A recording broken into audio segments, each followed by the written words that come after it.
Esta es la ciudad perdida de Illinois, el depósito del ejército de Savannah.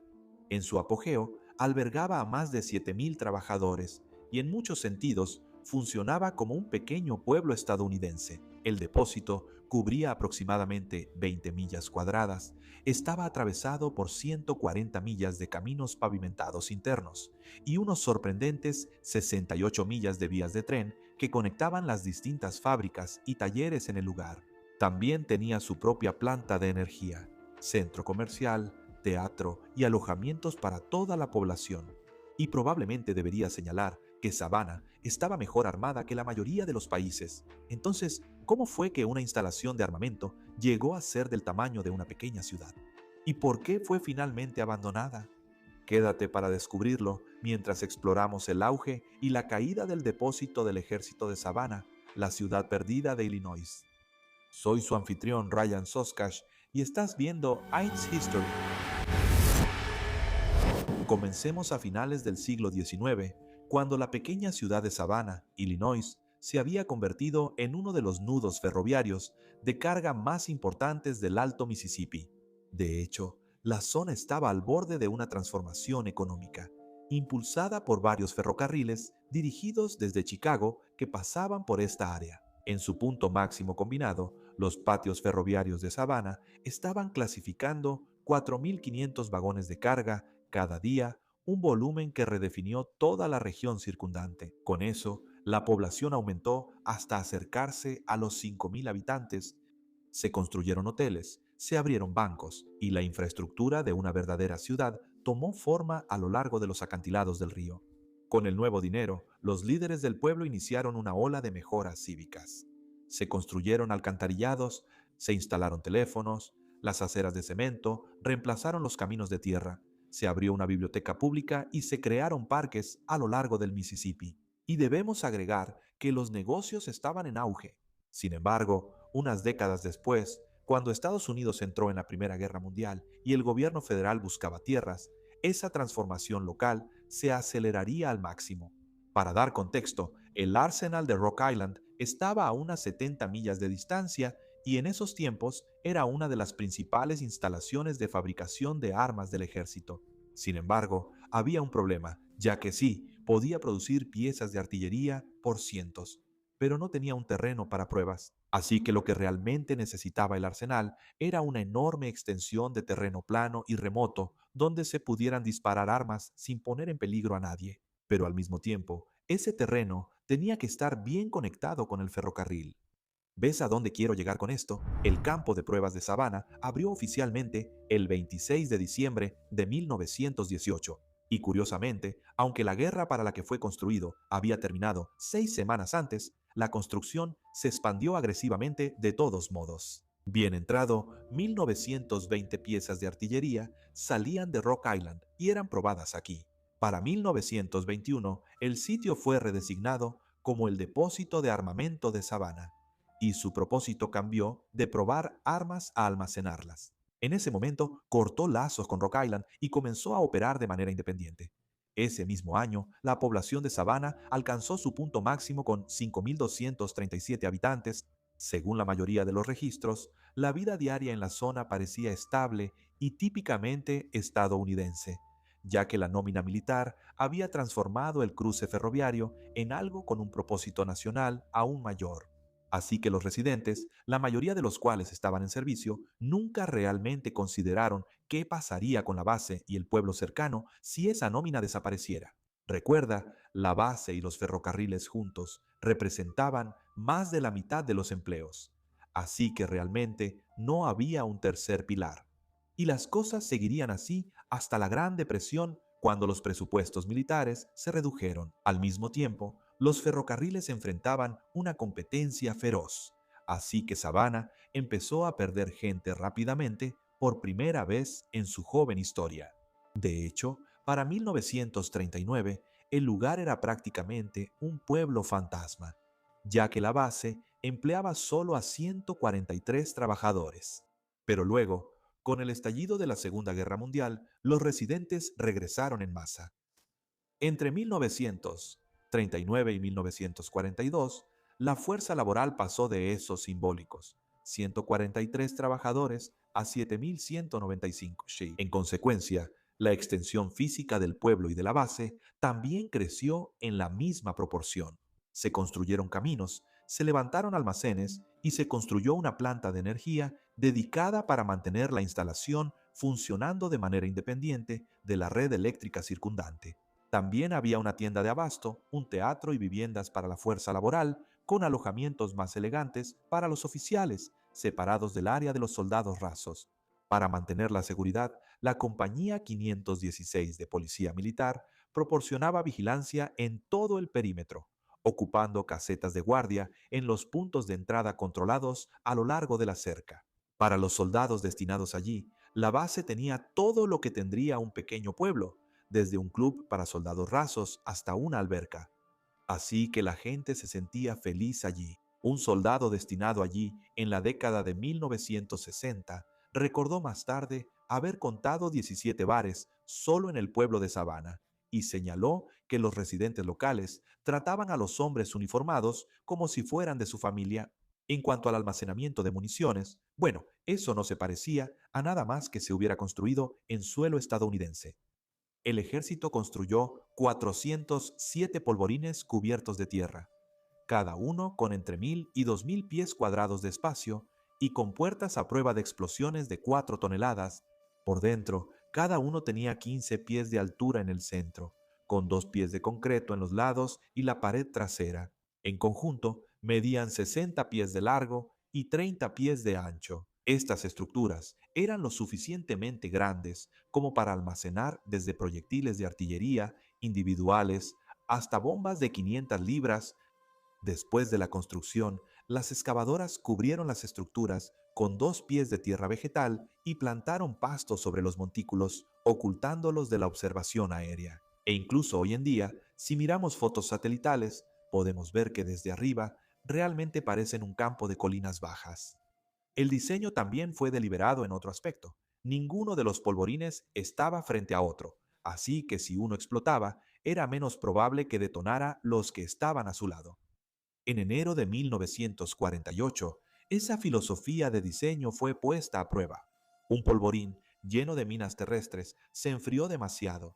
Los productos químicos líquidos en el interior se congelaron, lo que resultó en una explosión que dejó un cráter de 30 metros de ancho por 15 metros de profundidad.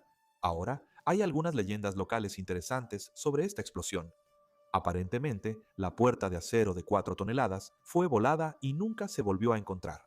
Algunos lugareños creen que podría estar en el fondo del Mississippi. Finalmente, y mi parte favorita, estos polvorines estaban conectadas por 68 millas de vías férreas internas. Las vías permitían que las municiones se movieran entre las instalaciones y los campos de almacenamiento sin salir nunca del perímetro. Junto a las estructuras de tierra se encontraban 156 grandes polvorines de ladrillo para municiones convencionales. En el centro de la operación estaba la planta de carga de proyectiles del Grupo 1. Era la única instalación de su tipo en Estados Unidos capaz de producir una clase de municiones ligeras que ninguna otra institución podía fabricar a gran escala. Aparentemente, muchas de las bombas ligeras que más tarde se lanzaron sobre Tokio habían sido fabricadas y cargadas en Savannah antes de ser enviadas a la flota. Por lo tanto, el Departamento de Guerra tomó nota del exitoso funcionamiento del depósito y le otorgó la bandera de producción E del Ejército y la Marina con 2 estrellas plateadas, que es el mayor honor de producción en tiempos de guerra del Ejército. Después de la Segunda Guerra Mundial, el ejército estableció su centro y escuela de municiones de defensa en el lugar, donde entrenó a personal de armamento y municiones de todas las ramas militares. Un desarrollo que consolidó el papel de Savannah como algo mucho más que una simple instalación de almacenamiento. Para 1961, el sitio fue clasificado como una misión de armas especiales. Mantendría esa designación hasta 1975 y como los detalles siguen siendo reservados hasta el día de hoy, es imposible profundizar mucho más en eso. Lo que sí sabemos es que a principios de la década de 1960, Savannah operaba en el punto más sensible del aparato logístico de la Guerra Fría. Según algunas fuentes, un soldado estacionado ahí en el 68 afirmó que la base fue puesta en alerta de activación 2 veces, una durante la ofensiva del TED en el 68 y otra durante los disturbios de la Convención Demócrata de Chicago. Así que todo esto es para decir que ya no era solo una base temporal, era una ciudad en funcionamiento, impulsando la economía local desde detrás de una cerca vigilada. Y las cosas seguirían así hasta el estallido de la Guerra del Golfo. Durante la Guerra del Golfo del 91, Savannah estaba operando a toda su capacidad. Un ex empleado recordó más tarde un periodo de 3 semanas en el que los trabajadores destruyeron más de 1 millón de libras de propelente defectuoso en los terrenos de demolición. Así que, según todas las medidas operativas, el depósito estaba funcionando exactamente como fue diseñado. Pero la Guerra del Golfo mostró algo más en la televisión por primera vez, algo que los políticos notaron: municiones guiadas de precisión. Los aviones de la coalición ahora podían atacar objetivos específicos con solo una munición. Así que, en efecto, una sola arma ahora podía hacer lo que antes hacían cientos. Con eso, los planificadores militares y los miembros del Congreso concluyeron que el futuro del poder aéreo estadounidense no era la cantidad, sino la precisión.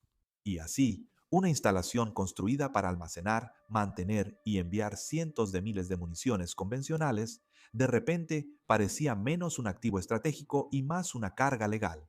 Con eso, en 1995, el Congreso agregó Savannah a la lista federal de cierres, y aparentemente de la noche a la mañana, el empleo se redujo a aproximadamente solo 500 trabajadores. Un ex empleado afirmó que aunque los rumores sobre el cierre habían circulado internamente durante años, el resultado seguía siendo una sorpresa. El depósito del ejército de Savannah cerró oficialmente el 18 de marzo del 2000, aunque para ese momento la mayor parte del daño a la economía local ya se había hecho. Savannah perdió casi una cuarta parte de su población entre 1970 y 1990, mucho antes de que las puertas se cerraran, haciendo que el cierre fuera solo el capítulo final de una historia que llevaba 30 años llegando a su fin. El cierre dejó atrás 13.062 acres de caminos desolados, búnkeres de cemento y un desastre de contaminación por los muchos años de pruebas. Aunque, para ser justos, la EPA ya había colocado el sitio en su lista de prioridades nacionales de Superfund en 1989 y la limpieza había comenzado en 1990, continuando mucho después del cierre.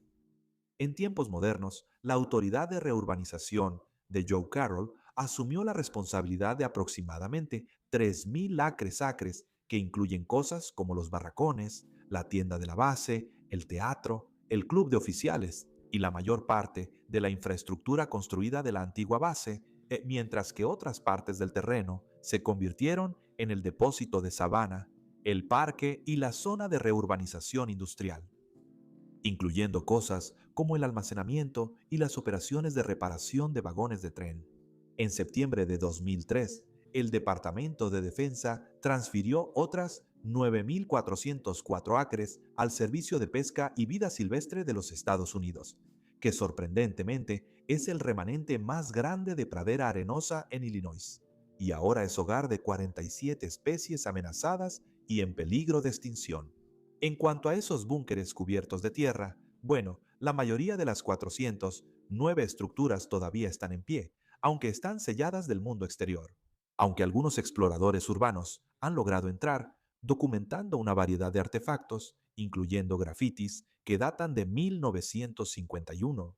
Y por supuesto, uno de estos almacenes todavía tiene ese cráter a su lado, de 30 metros de ancho por 9 metros de profundidad, sin cambios, desde aquella fatídica noche de 1948. Así que esa es la historia del depósito del ejército de Savannah, la ciudad perdida de Illinois. Espero que a todos les haya parecido tan fascinante como a mí, y un agradecimiento especial al espectador que recomendó esta idea para la historia. De hecho, amigos, creé un nuevo formulario de Google que está enlazado en la descripción, donde cualquiera de ustedes puede enviar ideas de temas para la serie. Y si es buena, les prometo que la haré. Este formulario va directamente a una hoja de cálculo que tengo guardada en mis marcadores en mi computadora. Voy a revisarlo aproximadamente una vez a la semana y realmente espero con ansias sus ideas. Por lo demás, no olviden suscribirse, checar el área de miembros y perdónenme por mi mala pronunciación. De hecho, algo curioso, anoche estaba viendo un documental sobre George Bush y vi que él comete muchos de los mismos errores de pronunciación que yo. Así que pienso, si un presidente estadounidense puede hacerlo, ustedes deberían perdonarme.